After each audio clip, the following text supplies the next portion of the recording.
Shalom sobat-sobat Mas Apot.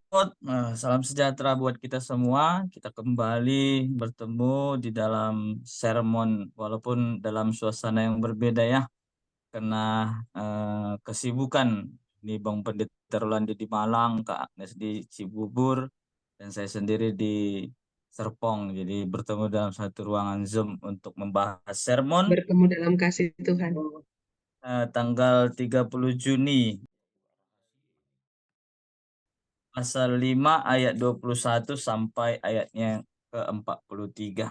Tapi sebelum kita memulai sermon kita, saya minta Pendeta Agnes untuk membawa kita dalam doa. Kita bersatu dalam doa. Allah Tritunggal yang memelihara dan menyertai kehidupan kami bersyukur sebab Engkau baik dan setia, melimpah dengan kasih dan damai sejahtera. Pada saat ini kami akan memulai percakapan tentang firman Tuhan dalam sermon Mas Sapot. Kiranya Tuhan memberkati pertemuan kami di ruang Zoom ini. Sekiranya percakapan ini juga boleh menjadi berkat bagi orang-orang yang nanti akan menyaksikannya. Terima kasih ya Bapak, di dalam nama Tuhan Yesus kami berdoa. Amin. Amin. Oke, sahabat-sahabat Mas Apot, yang menjadi bahan untuk sermon kita ya untuk Minggu tanggal 30 Juni 2024 diambil dari Markus pasal yang kelima. Markus pasal yang kelima ayat 21 sampai ayatnya yang ke-43. Saya akan bacakan dalam bahasa Indonesia terjemahan terbaru. Mungkin sedikit ada berbeda nanti dengan terjemahan yang sebelumnya, tapi tidak mengurangi nilai makna yang ingin disampaikan firman Tuhan. Markus pasal 5 ayat 21 sampai ayatnya yang ke-43. Demikian firman Tuhan. Yesus membangkitkan anak Yairus dan menyembuhkan seorang perempuan yang sakit pendarahan.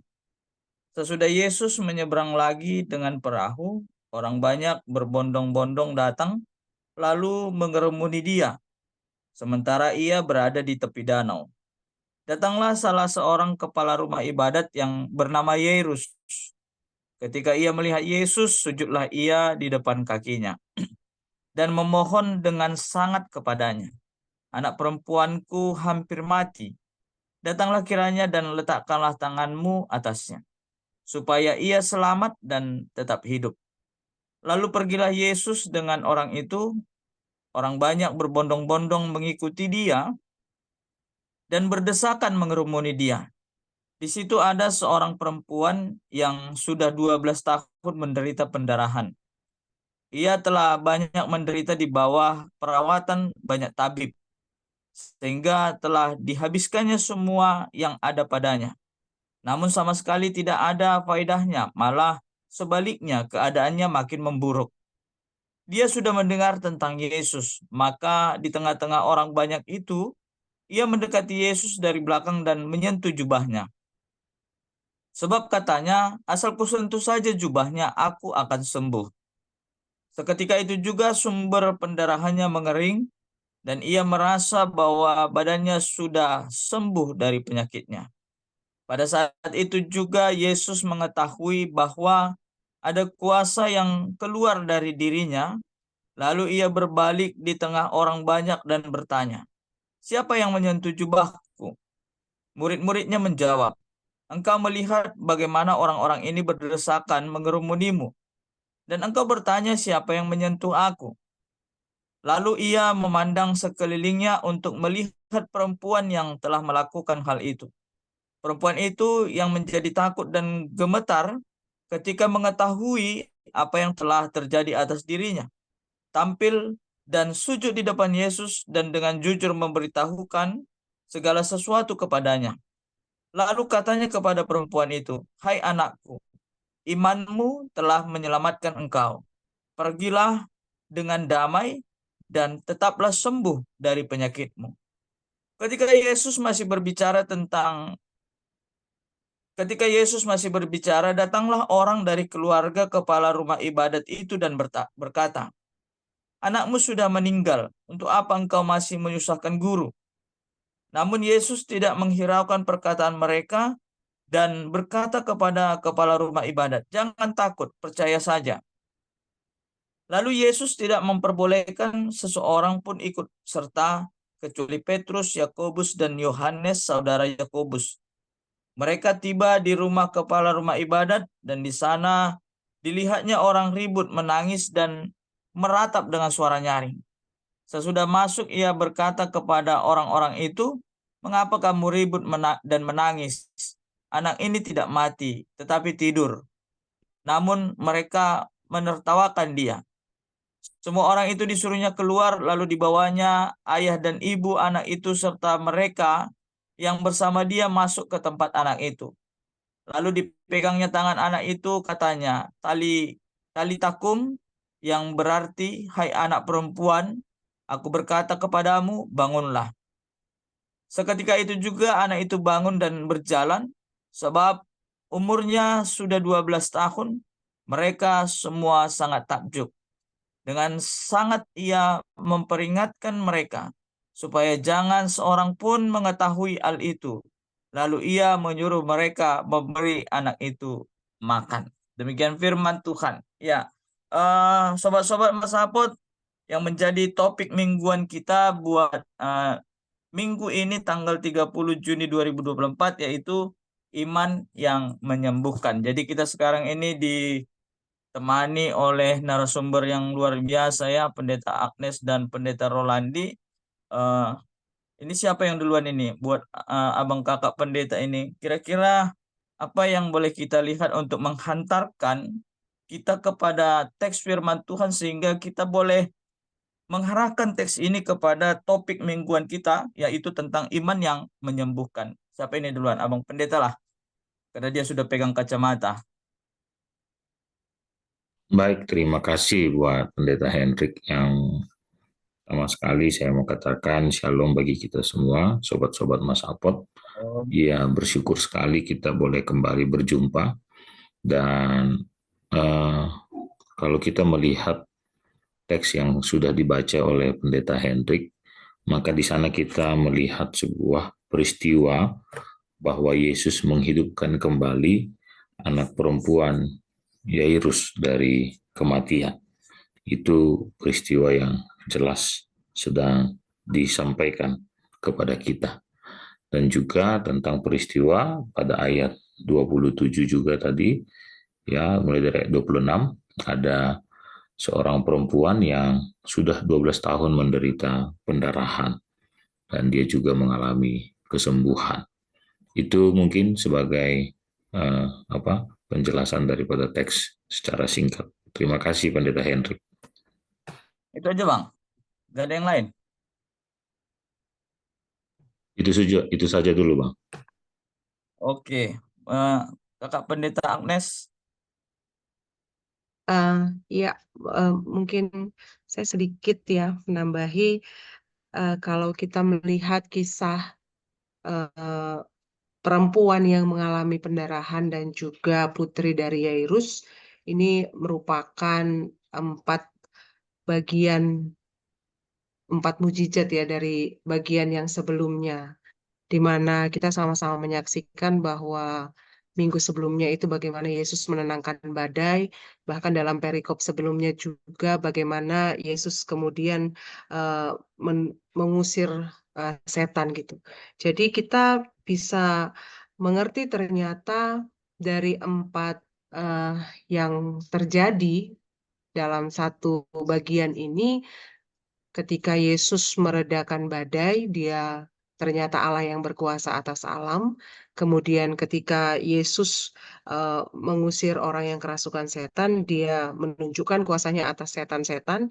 Dan ketika Yesus menyembuhkan orang yang sakit dan menghidupkan orang yang mati, itu menunjukkan bahwa dia adalah Allah yang berkuasa atas tubuh kita dan juga yang berkuasa atas kematian dan kehidupan dan kematian begitu.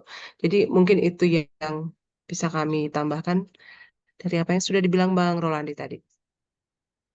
Oke, terima kasih buat kakak pendeta Agnes dan pendeta Rolandi yang menjelaskan tentang kisah dari teks kita ini, tentang tentang Yesus yang menghidupkan anak perempuan Yairus, dan di dalam proses itu juga ada seorang perempuan yang mengalami mukjizat juga ya, dengan kondisi kesehatannya yang sudah begitu lama, dengan perjumpaannya dengan Yesus terjadi perubahan ataupun dia sembuh kembali.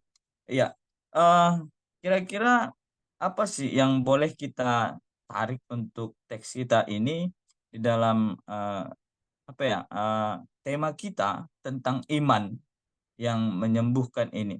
Karena tadi Pendeta Agnes juga sebelumnya sudah bilang bahwa sebelumnya Yesus juga sudah melakukan mukjizat sebelum Yesus melakukan mukjizat kepada membangkitkan anak Yairus dan perempuan yang mengalami pendarahan itu.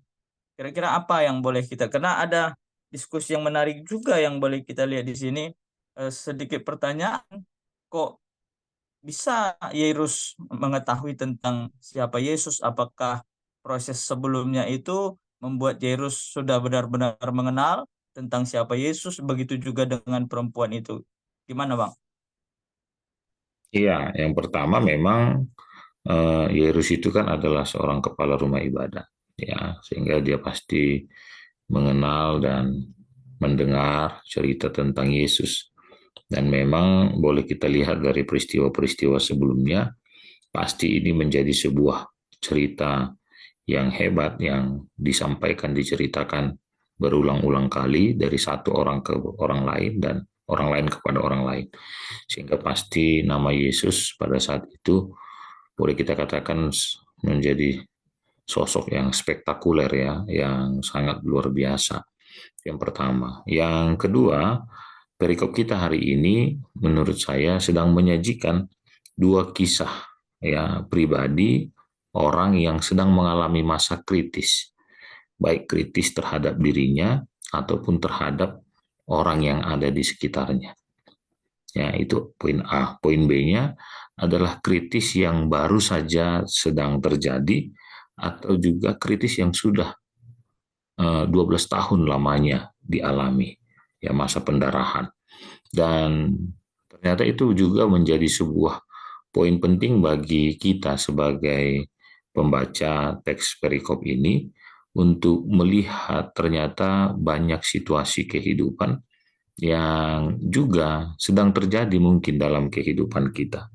Dan dalam masa-masa kritis itu dan juga yang berkepanjangan itu, baik tentang diri kita dan diri orang yang ada di sekitar kita, maka percaya saja, itu tadi ada dibacakan oleh Pendeta Hendrik ya, maka iman itu memberikan kesembuhan bagi dirinya, seorang perempuan yang 12 tahun, dan juga kebangkitan ya dari kematian bagi putrinya. Jadi mari itu salah satu poin penting yang saya rasa yang perlu kita lihat dalam perikop ini. Yang kedua, dalam Markus 5 ayat 34 juga dijelaskan tentang hai anakku, ya imanmu telah menyelamatkan engkau. Ya, itu saja sudah membuktikan bahwa Yesus memahami betul situasi yang dialami oleh Yairus. Ya, tanpa berpanjang kali lebar bercakap-cakap ya atau menerima informasi dari Yairus, tetapi Yesus sudah memahami ya. Sehingga Yairus mendengar kabar bahwa anaknya sudah mati, Yesus bersabda, "Jangan takut, percaya saja," dalam ayat 36 itu. Sehingga di sana ya duka cita itu juga diubahkan oleh Tuhan bagi Yairus dan menjadi kesaksian iman bagi banyak orang karena berita tentang kematian diterima dari orang lain. Mungkin itu Bang Pendeta Hendrik. Terima kasih. Oke, gimana dengan Kakak Pendeta Agnes? Iya, memang menarik sekali ya firman Tuhan ini meneguhkan iman gitu. Ketika saya melihat bagaimana Yairus datang kepada Tuhan dan kemudian dalam perjalanan itu Tuhan harus bertemu juga dengan perempuan yang menderita sakit pendarahan selama 12 tahun gitu. Jadi ada beberapa kalimat yang tadi sudah dibacakan Pendeta Erik yang memperhadapkan kita dengan iman percaya gitu. Jadi saya kalau boleh memahaminya bahwa iman yang dibicarakan dalam teks ini merupakan sebuah perilaku utuh. Utuh yang saya maksudkan di sini ada perilaku yang bersandar penuh kepada sebuah kekuatan yang sudah didengar begitu, yang sudah dia dengar mungkin seperti perempuan yang sakit pendarahan selama 12 tahun itu pada ayat 27 dikatakan bahwa dia sudah mendengar tentang berita-berita Yesus dan menarik sekali ketika perempuan yang sakit pendarahan selama 12 tahun itu dia mendengar dan memperkatakan imannya pada ayat 28, asalku jamah saja jubahnya aku pasti sembuh, maka pada ayat 29, akhirnya dia mengalami perjumpaan dengan Allah, dan perjumpaan itu kemudian memberhentikan pendarahan itu, gitu. Jadi ini hal yang menurut saya sangat meneguhkan iman percaya kita sekarang, begitu ya. Dan menarik juga saya lihat di sini bahwa Yairus ini seorang kepala rumah ibadah ya. Jadi saya membaca eh, ada referensi yang mengatakan bahwa Yairus ini kan merupakan status kalangan atas gitu. Mungkin dia orang yang berpunya, begitulah ya. Dia memiliki pengaruh di sekelilingnya sebagai kepala rumah ibadat. Sementara perempuan yang tidak disebutkan namanya ini, yang sudah 12 tahun pendarahan, secara finansial mungkin dia sudah habis-habisan, bahkan secara sosial mungkin dia diasingkan, belum lagi dia harus menderita tidak hanya penyakit fisik sebenarnya ya, dia juga mungkin psikisnya juga kena gitu. Dari segala aspek mungkin ini menyentuh dirinya gitu. Tapi kan dari hal ini kita bisa melihat ya bahwa ketika Yesus memberikan perhatian kepada Yairus, Yesus juga ternyata memberikan perhatian kepada perempuan itu. Ternyata kehadiran Yesus itu menembus segala status-status kita yang ada di dunia ini, baik itu status bawah, status atas, status apapun gitu. Jadi itu merubuhkan pemikiran orang yang mengatakan bahwa mungkin Tuhan itu pilih-pilih bulu atau mungkin tidak menjawab atau bagaimana gitu ya. Tapi ternyata dalam hal ini kita bisa melihat kehadirannya menembus segala status kita. Dia tidak memandang karena memandang bagaimana kita gitu. Kemudian saya juga merasa ini menarik ya. Kalau misalnya para pendengar dan yang menyaksikan YouTube ini juga membaca epistel ya, sesuai dengan FEM atau PGI begitu. Nah, itu kan dari Amsal ada Salomo yang memberikan nasihat dan wejangan kepada anak-anak muda gitu. Nah, saya melihat di sini seolah-olah ada sesuatu yang mungkin tidak bisa kita lihat tetapi ada di dalam bagaimana Allah tampil sebagai Bapa dalam diri Yairus gitu kan. Bagaimana dia memperjuangkan anaknya loh. Dia datang, dia bersujud memohon dengan keyakinan bahwa Yesus adalah jawaban atas anaknya yang sedang kritis atau mungkin yang sudah mau mati, yang sudah mati begitu. Jadi em, dan di situ tampil ya bagaimana sosok Bapak itu tampil gitu. Dan saya merasa bahwa saya adalah anak Allah gitu. Saya borunya. Jadi saya merasa, wah luar biasa juga Tuhan ini. Dan kalau kita membaca dari bahasa aslinya yang disebutkan pada ayat 34, maka katanya kepada perempuan itu, hai anakku. Ternyata sebutan kepada anak perempuan Yairus dan juga pada ayat yang ke-34 ini kepada perempuan yang menderita pendarahan selama 12 tahun ini itu kalau diterjemahkan dari bahasa aslinya putriku, anakku gitu. Jadi memang Yesus tampil sebagai seorang bapa kepada perempuan yang pendarahan itu juga gitu. Jadi saya bisa melihat di sini bagaimana karakter Allah sebagai Bapa itu ditampilkan kepada kita gitu. Dan mungkin kita juga sepakat ya, kalau misalnya topik mingguan kita kan iman yang menyembuhkan. Itu kah ya? Itu ya Bang Rik ya? Iya, iman yang Ya, menyembuhkan. ya, jadi kita sepakat kalau kata sembuh ini jika disandingkan dengan penyakit tidak hanya berbicara tentang penyakit fisik ya, tapi ini juga mencakup semuanya gitu. Mencakup penyakit yang mungkin ada banyak anak-anak remaja, anak-anak pemuda yang terkena penyakit mental misalnya, atau bahkan ada banyak juga orang tua yang sedang terkena stres dan lain segala macam atau apapun itu, ya ini menjadi jawaban juga bagi kita. Jadi saya belajar dari perempuan yang terkena penyakit pendarahan 12 tahun tadi itu, menyikapi apa yang sedang dialami, dia memperkatakan imannya. Ada perkataan-perkataan iman yang disaksikan di situ. Kalau saya sebagai mama-mama ya, sebagai mama gitu, sebagai ibu, kadang kan bukan perkataan iman yang sering keluar gitu, tapi perkataan keluhan, perkataan ketakutan, perkataan apa, tapi ini mengajak kita untuk memperkatakan perkataan iman itu dalam hidup kita. Itu mungkin Bang Erik. Oke, terima kasih buat narasumber kita yang luar biasa ini ya. Saya boleh memetik ada dua apa ya, dua makna yang boleh kita lihat. Tadi Bang Rolandi mengatakan tentang ada waktu yang berbeda ya. Gambaran waktu yang perempuan ini dia mengalami pergumulan kurang lebih 12 tahun. Dengan kata lain waktu yang panjang kan gitu kan dalam penderitaannya, dan Yairus dengan waktu yang singkat juga mengalami penderitaan, tapi sama-sama mengalami sebuah uh, mukjizat dengan perjumpaan mereka dengan Tuhan.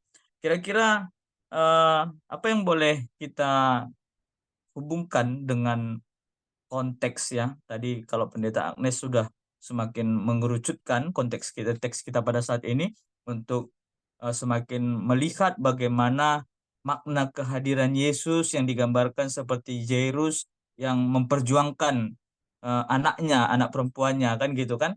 Dan bagaimana juga dengan kehadiran Yesus kepada perempuan yang mengalami penderitaan, bukan hanya penyakit yang dia alami sebagai penderitaannya, tetapi dengan penyakitnya itu juga dia diasingkan kan gitu kan, mengalami krisis juga di lingkungan mereka karena orang yang mengalami pendarahan itu dianggap najis kan gitu ya. Jadi ada kita semakin menarik juga melihat ini bagaimana konteksnya yang begitu, waktu yang dialami begitu panjang sehingga menggerakkan dia. Berarti iman ini bukan hanya sebuah pengertian, bukan hanya sebuah pemahaman, tapi iman ini yang boleh menggerakkan perempuan yang mengalami pergumulan itu untuk datang kepada Tuhan. Bukan begitu ya? Saya rasa seperti yang ingin dikatakan Kakak Pendeta Agnes ya. Oke, itu menjadi latar belakang. Tapi kembali lagi Yesus mengingatkan kepada perempuan itu di ayat yang 34. Lalu katanya kepada perempuan itu, "Hai anakku, imanmu telah menyelamatkan engkau. Pergilah dengan damai dan tetaplah sembuh dari penyakitmu." Tapi sangat berbeda sedikit di dalam ayat yang ke-43 ya. Kira-kira apa maknanya ini?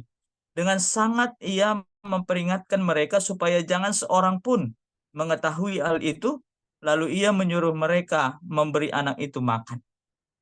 Jadi ada tadi di ayat 34 tidak ada pesan untuk tidak memberitakan pengalaman imannya itu kepada orang banyak, tapi seolah-olah di ayat 43 ada pembatasan yang dikatakan Yesus kepada Jairus pada saat itu supaya tidak seorang pun mengetahui hal itu. Kira-kira apa ini maksudnya ini Bang Pendeta Rolandi atau Pendeta Agnes? Siapa duluan ini? Bang Rolandi aja deh. Ya, karena saya yang pertama, ya memang ya suka-suka Tuhan Yesus kadang ya. Kalau dia mau bilang jangan beritakan, ya janganlah kan begitu. Kalau dia tidak kasih Nah, komando, ya beritakan saja. Tapi poin penting yang boleh kita lihat sebenarnya adalah setiap peristiwa itu kan adalah sebuah momen penting bagi orang yang sedang mengalami masa kritis. Ya. Masa kritis yang sedang dialami pada ayat 43 itu adalah, kita baca misalnya dari ayat 42, seketika itu juga anak itu bangun dan berjalan, sebab umurnya sudah 12 tahun. Mereka semua sangat takjub. Ya, jadi euforia itu, kebahagiaan itu, sukacita itu, ya, saya lebih suka memakai istilah sukacita itu, biarlah juga mereka nikmati ya di dalam kelompok mereka bersama dengan Tuhan, ya, tanpa harus melepaskan sukacita itu terlalu apa namanya berlebihan dengan emosi yang meluap-luap tanpa terkontrol, ya.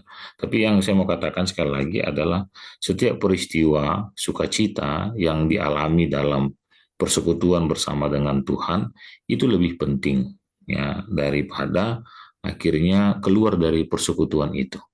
Misalnya tadi yang dibacakan oleh Pendeta Hendrik pada ayat berapa tadi itu?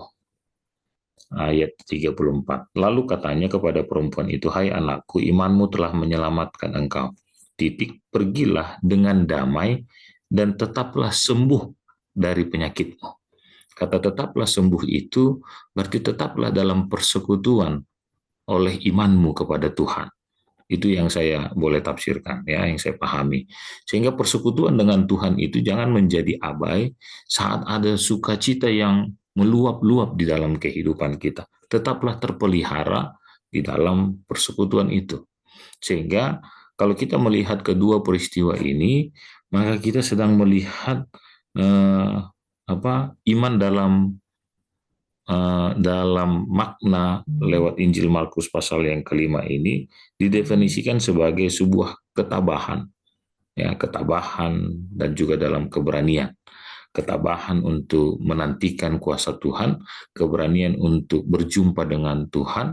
Tadi kata Pendeta Hendrik, dengan berbagai latar belakang, fenomena dan juga sosial yang boleh terjadi pada saat itu, ya. Sehingga jangan banyak hal di luar sana itu juga akhirnya membuat kehilangan persekutuan. Jadi ayat 34 dan ayat 43 tadi lebih kepada itu, persekutuan yang harus tetap di dalam kehidupan kita ataupun mereka dalam perikop ini yang sudah mengalami kuasa Tuhan. Boleh saya tambahkan sedikit lagi, Bang, terkait yang disebutkan oleh Pendeta Boleh, Anes boleh Bang. tadi, ya. Tidak ada lagi batasan status, ya. Ini tadi tentang status perempuan yang 12 tahun dan status seorang kepala rumah ibadat, ya kan. Kalau kita masuk dalam perikop sebelumnya, tidak ada lagi pembeda status antara orang yang merasa punya nilai lebih sebagai orang Yahudi, tidak, tetapi non Yahudi dan orang Yahudi pun pada saat itu dalam perikop pasal 5 ayat 1 sampai 20 dan 21 sampai 43, Markus ingin menjelaskan bagi kita juga lewat perikop ini bahasa semuanya itu berada di dalam kasih Tuhan. Ya, tentang bagaimana Tuhan memberikan keselamatan karena iman yang kita miliki kepada Tuhan. Ya, jadi batasan-batasan itu akan ditembus oleh Tuhan saat kita percaya kepada Kristus. Itu saja, Bang Pendeta Hendrik. Terima kasih. Oke, terima kasih Bang Rolandi. Gimana dengan Kak Pendeta Agnes? Ada yang mau ditambahkan? Iya, tadi kalau Pendeta Rolandi mengatakan bahwa ini berbicara tentang ketabahan dan keberanian, mungkin saya menambahkan satu lagi tentang kesabaran, gitu ya. Ini kalau kita melihat dari awal ceritanya ya, dari pas ayat 21 sampai dengan 43, yang pertama datang kepada Yesus itu kan Yairus gitu ya.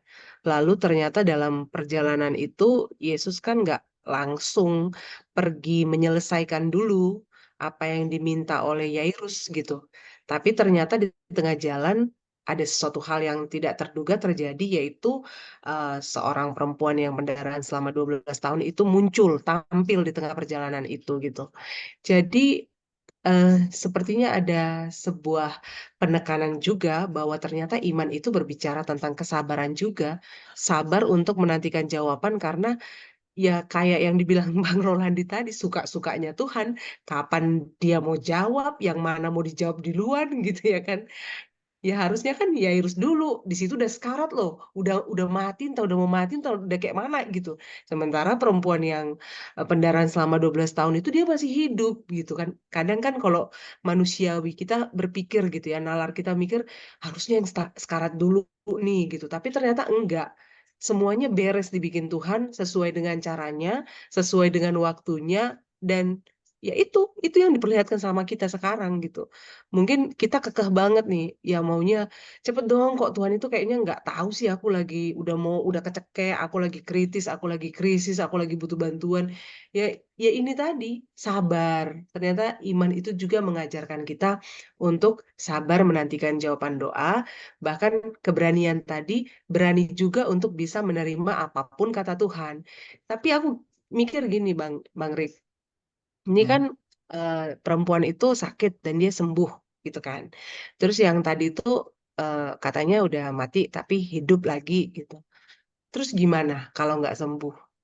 Terus gimana kalau nggak hidup gitu? Apa Tuhan nggak bekerja gitu loh? Takutnya nih ada orang yang sakit tapi nggak sembuh-sembuh gitu. Misalnya sakit menahun gitu kan. Jika teks ini diperhadapkan dengan iman percayanya, gimana sih gitu. Jadi aku teringat uh, ini kan sebelumnya itu berbicara tentang badai ya. Aku ada baca satu kalimat demikian.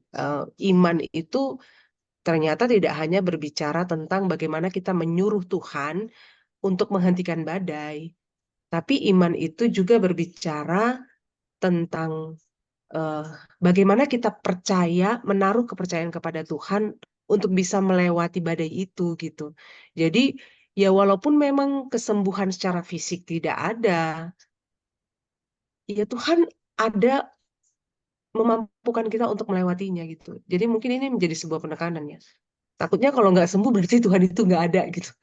Kalau misalnya eh, perekonomianku nggak sembuh, terus gimana Tuhan gitu. Tapi ada hal yang menarik yang dibilang Bang Rolandi tadi, yang juga mungkin menjadi koreksi, perenungan juga bagi kita. Gimana sih sekarang keadaan kerohanian kita? Entah itu yang mau dipulihkan Tuhan sekarang gitu. Bukan berbicara tentang sakit fisiknya, sakit sakit psikisnya, tapi ada spiritualitas atau mungkin kehidupan spiritualitas kita atau iman kita sekarang yang mau dia sembuhkan. Itu dulu gitu. Jadi mungkin sampai ke situ Bang Rik. Makasih Bang Rik. Oke, sebenarnya pertanyaan itu mau saya tanyakan, sudah ditanyakan duluan sama Pendeta Agnes tadi ya. Karena memang gimana ini berbicara kalau kita lihat konteks Yerus dan konteks perempuan ini, memang mereka mengalami perubahan ya kan. Dari yang mati hidup anaknya Yerus, dan perempuan yang pendarahan dari yang pendarahan selama 12 tahun, pendarahannya berhenti kan gitu kan. Nah, bagaimana dengan konteks kalau kita hubungkan dengan konteks masa kini dalam kehidupan sehari-hari? Apakah harus seperti itu ketika baru dikatakan mengalami perjumpaan dengan Tuhan? Jangan nanti terjebak kalau dia masih sakit dan tidak mengalami perubahan dan bahkan mati, itu bagaimana lagi kan gitu kan. Ya mungkin ini kita boleh masukkan di dalam sebuah aplikasinya nanti ya. Karena dikatakan iman itu yang menyembuhkan kan gitu kan. Menyembuhkan seperti apa dalam konteks kehidupan kita. Mungkin kita masuk dalam aplikasi, tapi sebelum itu saya ingin membaca sedikit ya dari konteks nats firman Tuhan yang lain di dalam Ibrani 11 ayat 1 ya, berbicara tentang iman ya. Iman adalah dasar dari segala sesuatu yang diharapkan dan bukti dari segala sesuatu yang tidak dilihat. Ini berbicara tentang iman. Berarti dengan mengimani sebenarnya, walaupun tadi Kak Agnes sudah menyinggung dia tidak mengalami kesembuhan secara fisik, tapi secara psikis dia pasti mengalami kesembuhan itu. Jadi luar biasa nih. Kak Agnes meninjau dari sisi pastoralnya juga ini ya. Jadi ada pendampingannya juga di situ. Nah, kira-kira sebelum kita Satu menghujungi lagi Bang Rik, apa itu? eh, aku teringat kan kalau tadi tentang sembuh dan hidup itu gitu. Nah, ternyata Hmm. kayak di dalam pastoral gitu kan.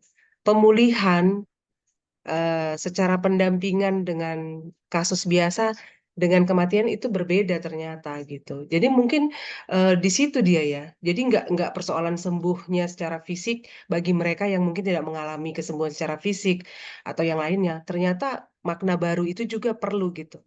ada sebuah makna baru yang boleh kita temukan di dalam proses pemulihan itu gitu, proses penerimaan mungkin gitu. Terima kasih Bang Rek. Oke, ya waktunya sebentar lagi nih sepertinya ya. Jadi mungkin apa kira-kira yang boleh kita hubungkan dengan konteks kehidupan dalam kehidupan kita sebagai bahan perenungan firman Tuhan pada saat ini yang boleh menjadi pegangan. Kira-kira apa Bang Rolandi? Apa aplikasinya? Ya, dari saya tetaplah beriman ya, dan kapanpun seperti apapun, biarkanlah itu menjadi urusan Tuhan. Dan bagian kita adalah tetap berdoa, membangun komunikasi yang intens bersama dengan Allah, Tuhan kita Yesus Kristus. Terima kasih Bang. Waktu kita tinggal 3 menit. Tetaplah beriman ya. Gimana dengan Kak Agnes? Aku mengutip apa yang dikatakan Yesus kepada Yairus, jangan takut, percaya saja. Jangan takut, percaya saja. Ya, dalam setiap konteks kehidupan berarti mengalami kesembuhan dengan perjumpaan kita dengan Tuhan. Walaupun secara fisik, tapi dengan iman kita mengalami perubahan di dalam kehidupan kita. Oke, sahabat-sahabat Mas Apot, demikian sermon kita pada saat ini. Sebelum kita menutup sermon kita, saya meminta Pendeta Rolandi untuk menutup kita di dalam doa. Baik, kita bersatu di dalam doa. Terpujilah namamu ya Tuhan kami Yesus Kristus, yang memperkenankan kami untuk boleh bertumbuh bersama di dalam firman Tuhan. Dan kami yakin ini bukanlah sebuah kebetulan, tetapi ini adalah bagian yang Tuhan telah tetapkan bagi kami untuk diberkati dan saling memberkati di dalam kasih dan kuasa-Mu saja. Dalam Yesus Kristus kami berdoa. Amin. Amin. Shalom. Sampai ketemu kembali di episode berikutnya. Tuhan Yesus memberkati. Shalom. Shalom.